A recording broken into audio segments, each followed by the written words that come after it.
Welcome to the Real Estate Investment Nomad Podcast. I am your host, Natalie Salas, an international real estate expert.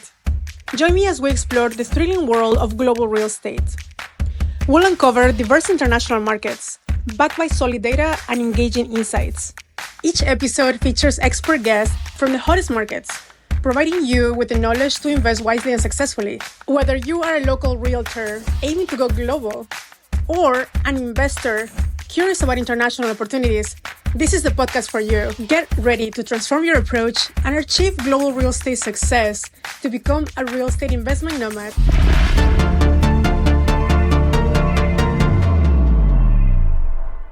Hello, everybody. This is Natalie with the Real Estate Investment Nomad Podcast. Today is a very special day. We're in Barcelona here with our founder of EXP, Sanford.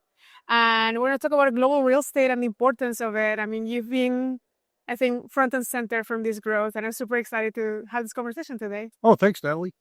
Global has been like something not everybody thinks about, especially back in the US. Now we're in Barcelona in this international conference, and it's super important what you've been sharing with the community of EXP and how you are just focusing on international the last year and a half to make it more, I think, different than everybody else from what I see from a perspective in the US. How do you think that is differentiating our community as a whole?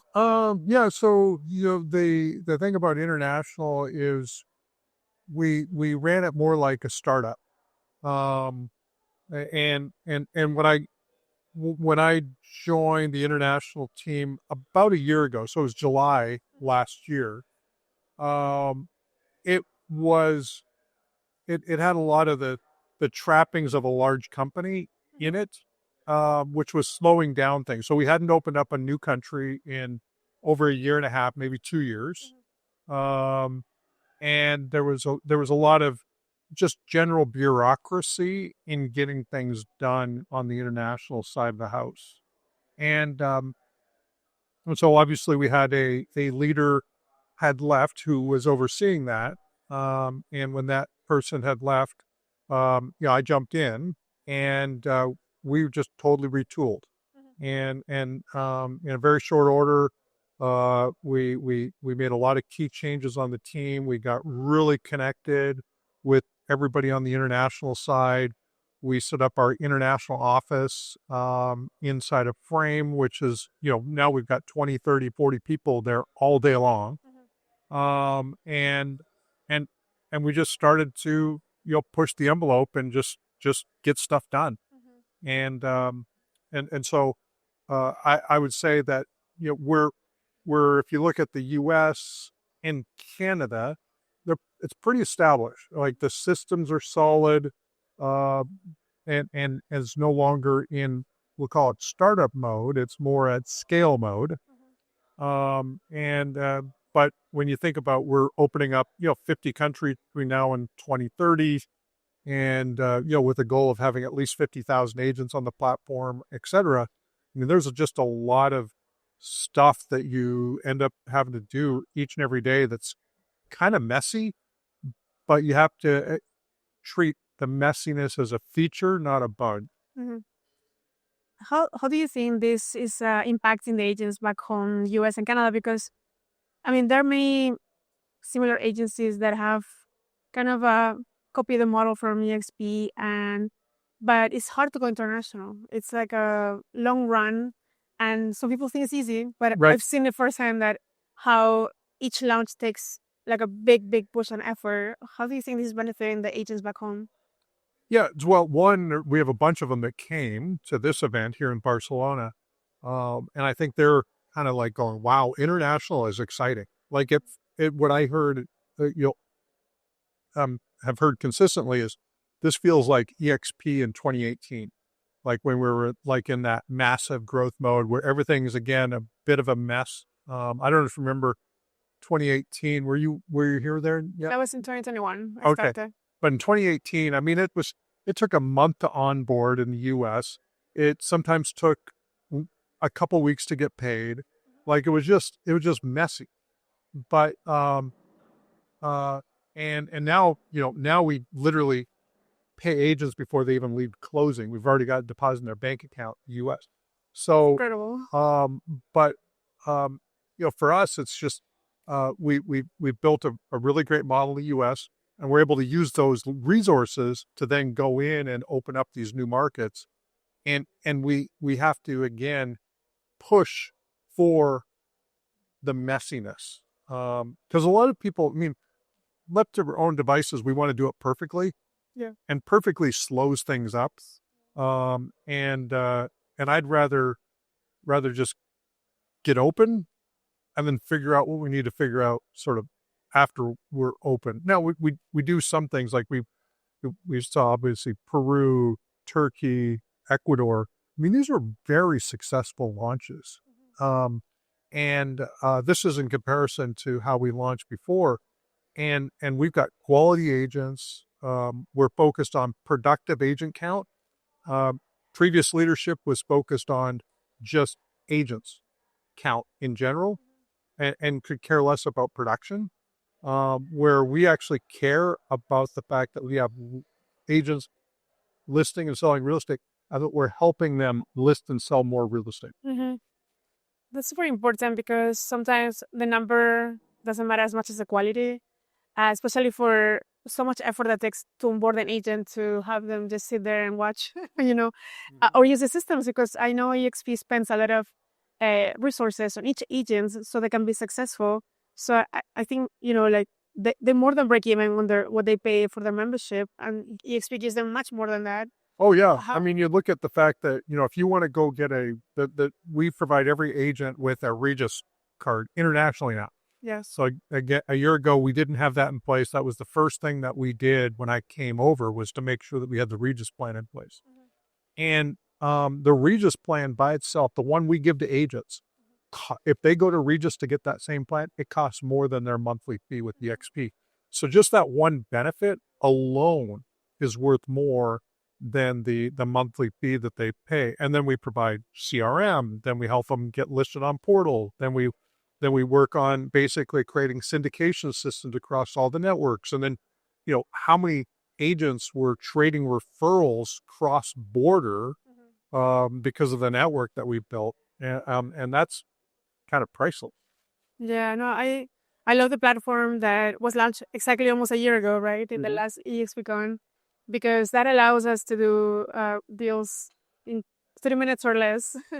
And from what I have experienced from other agents in different franchises, a franchise model or other companies, is that they will not even bother to send a referral even within the States because it was tedious or they had to do many contracts.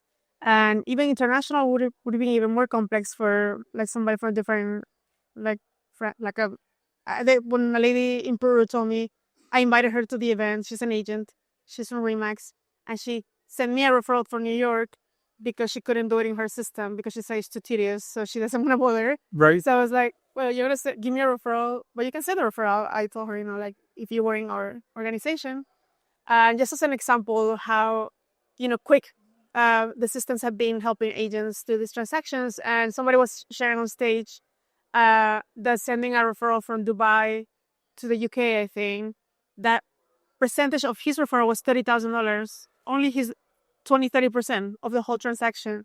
So some agents have been looking at that and, taking advantage of it, until we show them more of that. How is that, right, I think, changing people's lives right now, that you think that each iteration of this technology has been simplifying the life of this, our community in general?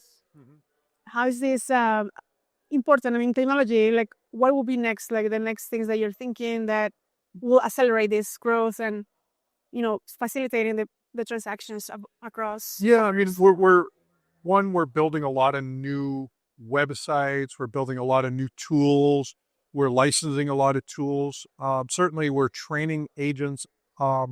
Just did a full training with some of our top international agents 2 days ago on how to use AI in their business in ways that they hadn't used it. I mean, we shared a platform that virtually nobody in the room had used, and by the time we were done, they'd actually built usable websites that would actually help them generate more business for almost nothing. So it's pretty cool to just be able to help empower agents. In fact, I think that's really what our mission is empowering agents through tools, technologies, and then our compensation model. Mm-hmm. Yeah, what you mentioned that they get paid, as they're closing the transaction versus 2 weeks before.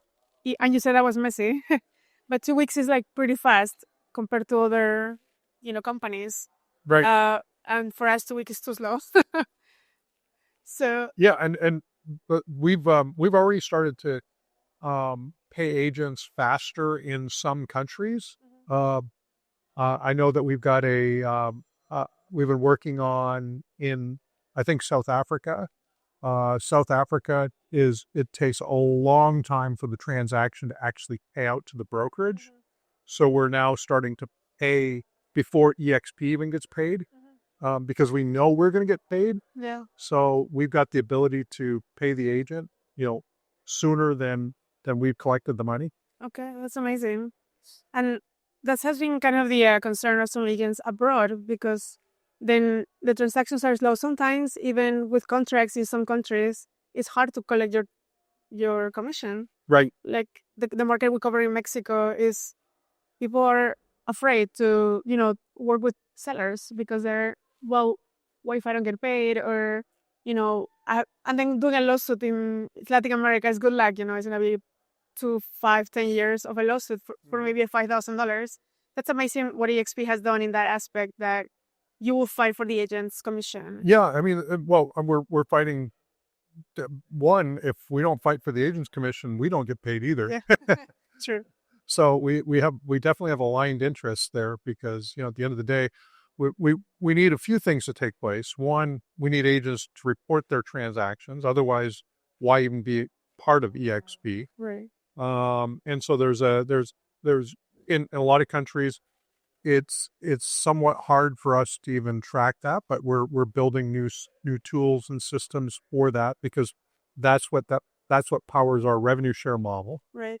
And that just creates more integrity in the entire system. So we're definitely working on both how does the agent get paid and how do we ensure that they get paid, and then also how do we get paid so we can do all the things we need to do like revenue share and other things. Mm-hmm. For the revenue share, I think it's been super important to keep in mind the international growth because I think in the US there's enough companies, the market is covered, I think, but internationally there's so much opportunities, especially when we were in the launch for Peru. There were many people kind of waiting for EXP to launch there from different companies because they were tired of that older model, and they were super excited, like almost lining up to just sign up. And I think the I wouldn't say the advertising, but the concept of EXP is kind of reaching the country before even EXP reaches the country. Like opening the country. How has that been? There's a lot of social media now that I think international is going strong with more social media, more presence, more awareness. That even before we get there, everybody knows about it. Right. How's that? What are the plans for the next few countries? I know we cannot say names of which countries are, but like general. Yeah, I mean, what's next? I think we've talked about the three countries here, which is Egypt, Japan, and Korea. And I'm not sure, it might be in the reverse order that we open up, which means Korea might be the soonest, with Japan and then Egypt following right behind it. But we've got probably 2 or 3 other countries that are in the works. We're also working on some relaunches of some countries as well. So there's some countries that didn't grow as fast as they could in the beginning. So we're looking at how do we either find the right country leader or build a new core group to relaunch that country. Mm-hmm.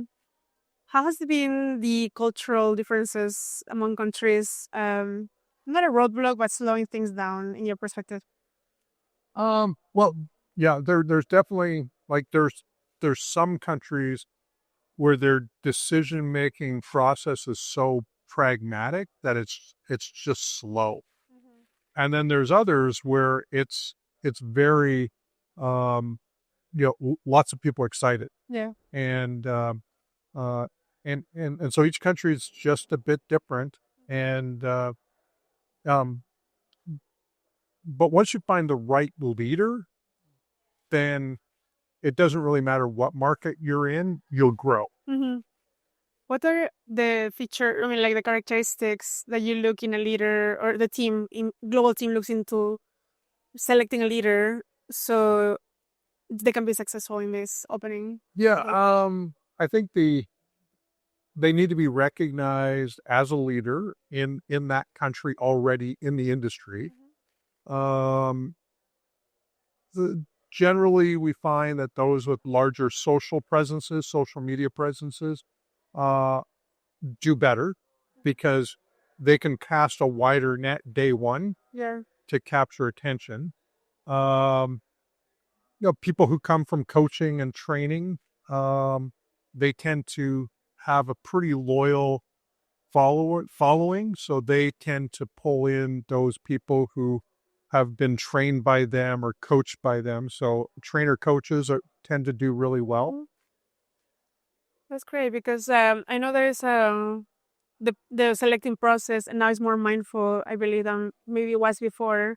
Because now it's like because some agents ask, so what does it take to open a country? And I know there's the research part, the selection part of the leader, which is I think the most important thing, so they can run, and then also the politics behind some of the countries that I think if it wasn't in Asia, maybe the Philippines or some other countries were not able to open for certain specific reasons. I think it was because of size of the market or because of the regulations or how many brokers could be under like a managing broker and that couldn't allow us to scale. Is there any examples of some countries that you think that might not open for the restrictions that the country has politically or something like that?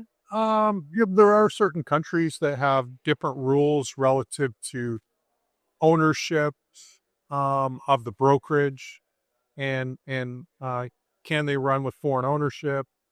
Um, we're being that we distribute equity. It, Sometimes we have to do extra registrations to do the equity portion. Okay. Um, but uh, but generally, the size of the country for me is less important than having the right leader. Mhm. And then if it's a very small country, then we just have to make sure that our compensation model isn't too expensive to run there. Like meaning our managing broker and staff can't be so expensive that we ultimately can't actually make money in that market. But there's really, if we operate judiciously, there's really not a market we can't open in. Mm-hmm.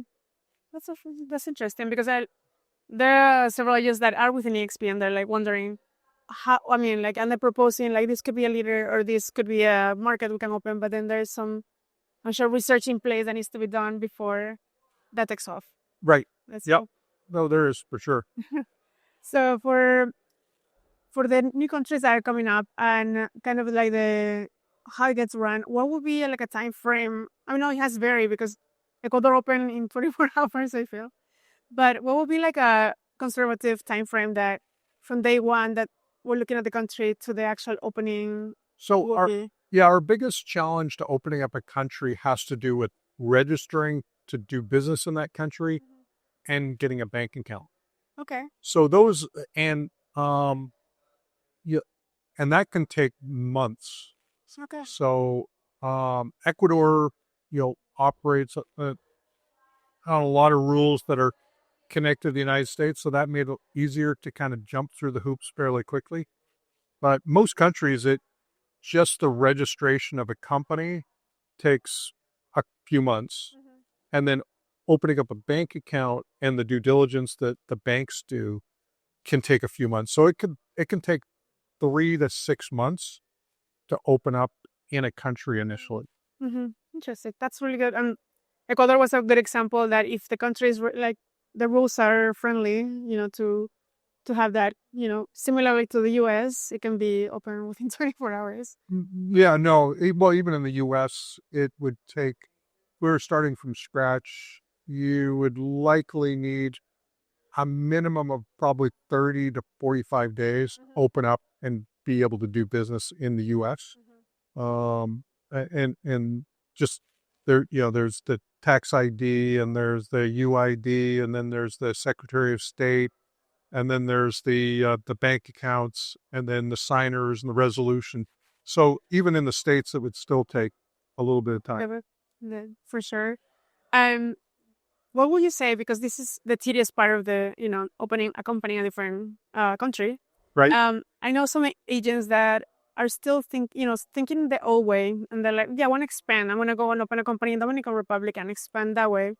What would you suggest to those brokers that are expanding, but very painfully, I think, that don't want to leverage the system yet? Yeah. Well, I mean, I to be brutally honest, most of them don't truly understand why they should open the brokerage in the first place, and the amount of work that will be necessary to maintain their brokerage in the face of other competitors in the marketplace.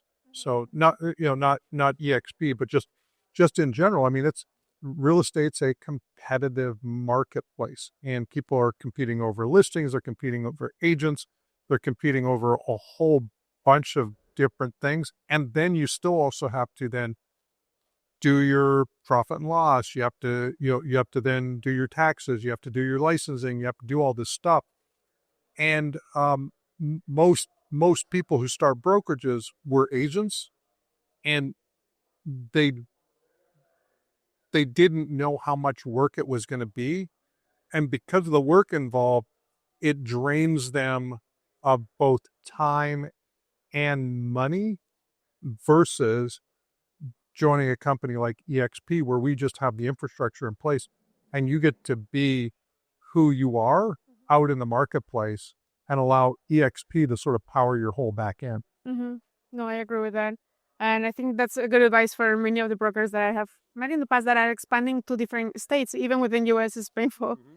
And imagine outside of the US, that opening new countries is quite difficult. And I've seen it firsthand, like everything that it takes and all the steps. But, with efficient team, like you said, with a startup mindset that is, let's just get it done and we'll just perfect it later or fix it as we go. It doesn't have to be perfect to launch. That's an amazing final message. And just for those that are watching, there's are agents that are considering going global, even within the community, outside of the community, but they're like, I still want to finish, take care of my market first, but I'm not considering that because it looks too big. What advice would you give those agents in the US that are not thinking global yet? So you, I would come back to this concept of what's your exit strategy for real estate? And most people don't play a big enough game in the business of real estate to actually create an exit.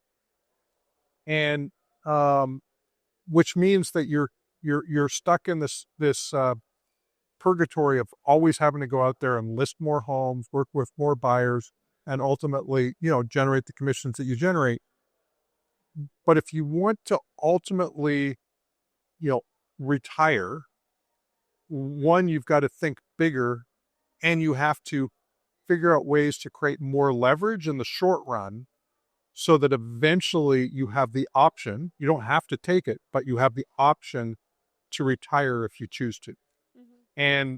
And so you can be a really great agent, but if you don't run your business like a business, and if you don't think big enough and work hard enough in the short run, you will never get off the hamster wheel of the business of real estate. And the ironic part is, what we find is that agents that join EXP, they get excited about real estate again, and they have fun. Their businesses get bigger, they make more money, and then even when they have the opportunity to retire, they don't, because they're having too much fun growing what they're growing. Definitely. No, I agree with that. And I think international has been a lot of fun for myself. Mm-hmm. And not only expanding my mind and expanding the possibilities, because it has allowed me to design the life that I want to live and kind of do business wherever I'm going. And there's always an excuse to travel. So right. Now it's been with work. Thank you so much, Glenn. I appreciate your time and message today. I'm sure a lot of agents will get inspired to think more globally. Awesome. Thanks, Natalie. Thank you. Appreciate it. Bye, guys.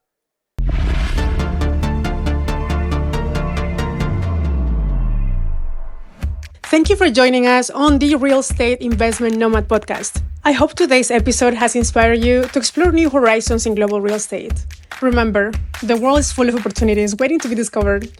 And with the right insights, you can turn those opportunities into successful investments. If you enjoyed the show, please subscribe, rate, and leave a review. Your feedback helps us bring you the best content possible. Don't forget to follow us in social media for more resources and updates. Until next time, my friends, this is Natalie Salas, encouraging you to think big, invest globally, and transform your real estate journey. Safe travels and happy investing.